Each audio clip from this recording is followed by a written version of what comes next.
Magandang araw mga kaibigan. Bigyan natin ng reaction, opinion itong post ang balita ngayon. Joel Chua, si Congressman Chua. Suportado si Soto. Napapanahon na para silipin ang konstitusyon. Kasunod ng desisyon ng Korte Suprema na nagdeklara bilang unconstitutional ang impeachment laban kay Vice President Sara Duterte. Sumuporta si Manila 3rd District Representative Joel Chua sa panawagan ni Senate President Vicente Tito Soto III na pag-aralan ang posibleng pag-amyenda sa 1987 Konstitusyon.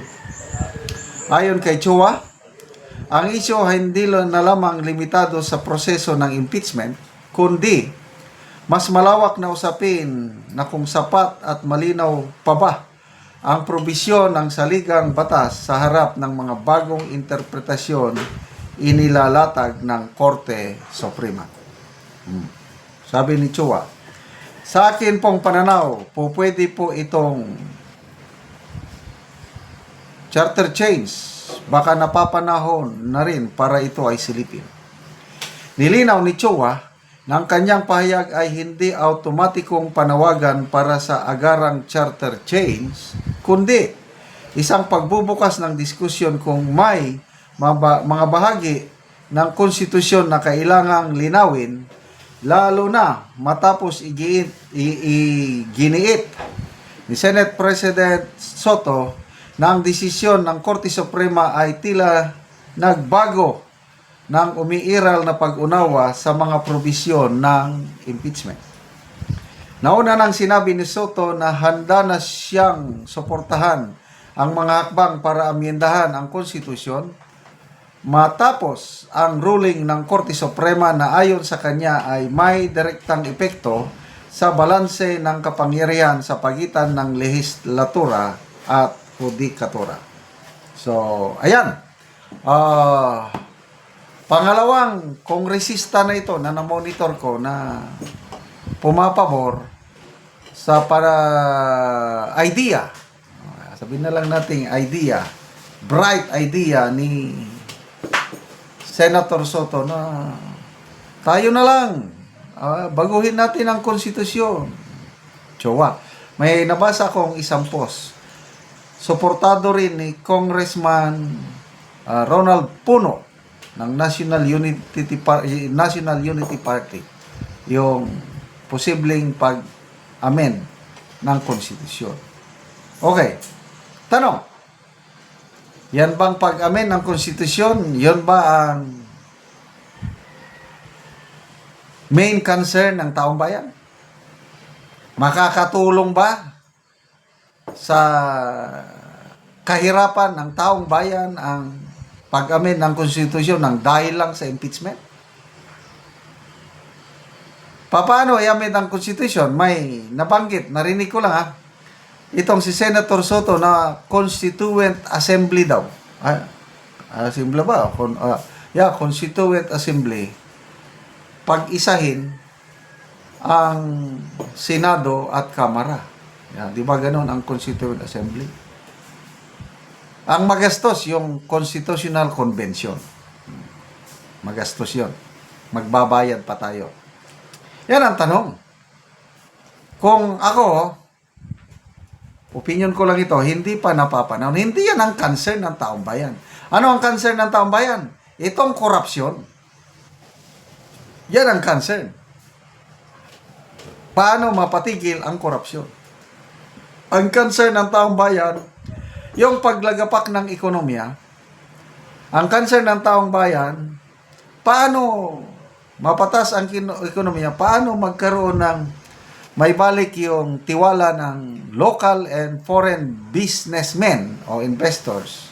Kasi sa ngayon, wala na wait and see attitude na ang nangyayari.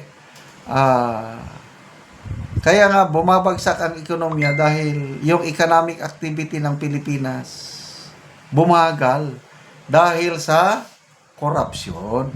Dapat yan ang pagtuunan nila ng pansin. Paano makatulong itong mga mambabatas natin na mapalago ang ekonomiya, magkaroon ng maraming trabaho, malabanan ang inflation,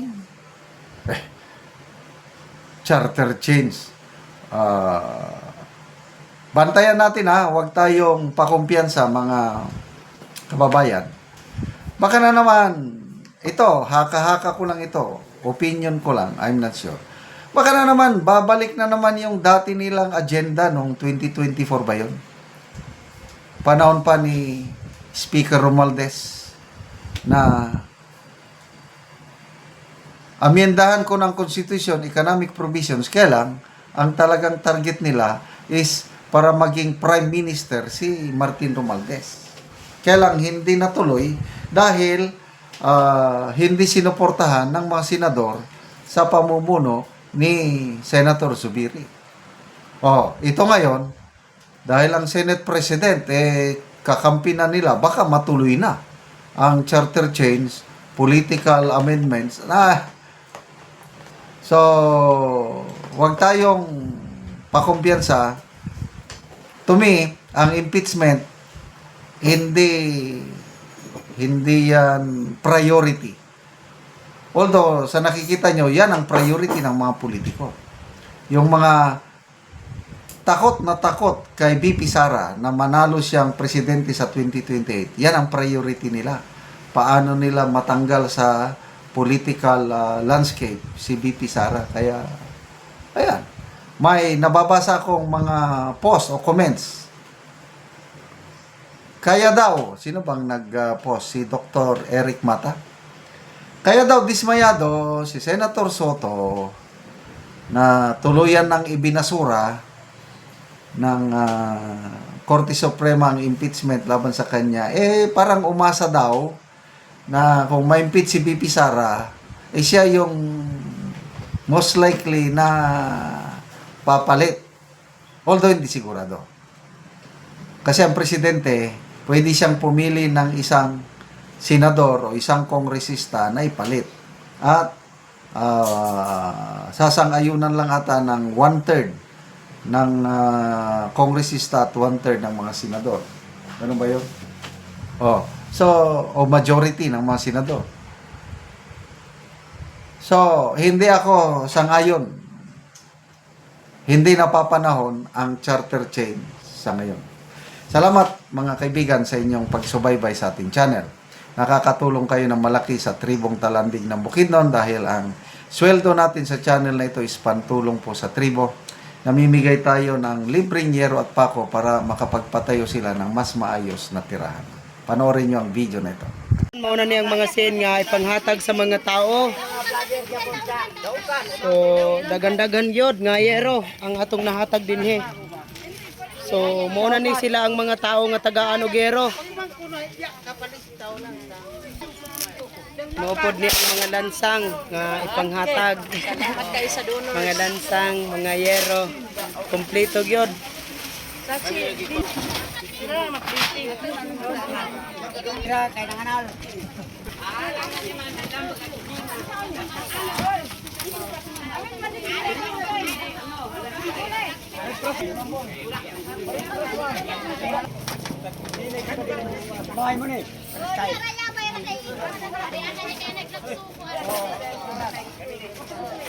Butangan og pangalan sa kada isa.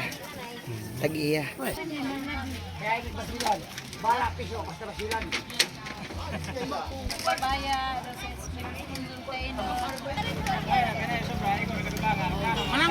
Magbahin-bahin na, modala na sa yang bahin ang kada isa.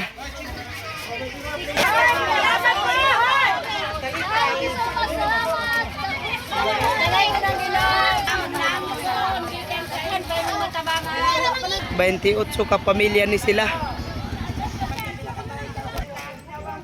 So gikarga lang. Mga balo gitabangan. Ang uban gikarga lang og motor.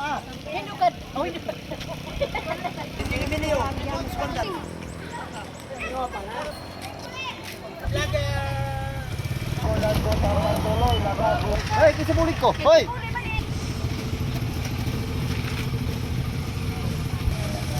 Nani si nanay ang natagaan og si naa nang yang so muna ni ang gawas nga bahin nga kon si atop siyang balay. So muna ni gidakpon sa buslot sa balay ni nanay. So mga gatulo na gyud. Kuan nagid karaan nagid ka. So nanay pila na ni katuig ang imong balay? 15. 15 na katuig. So pila na imong edad nanay? Ito. 82 na ka. So balo na ka nanay. Nabalo na. Oo. 15 na makatuig siya. Mm. Salamat. Salamat sa Diyos. Oo, nagpasalamat si nanay sa Ginoo nga tagaan siya. Sige, salamat nanay.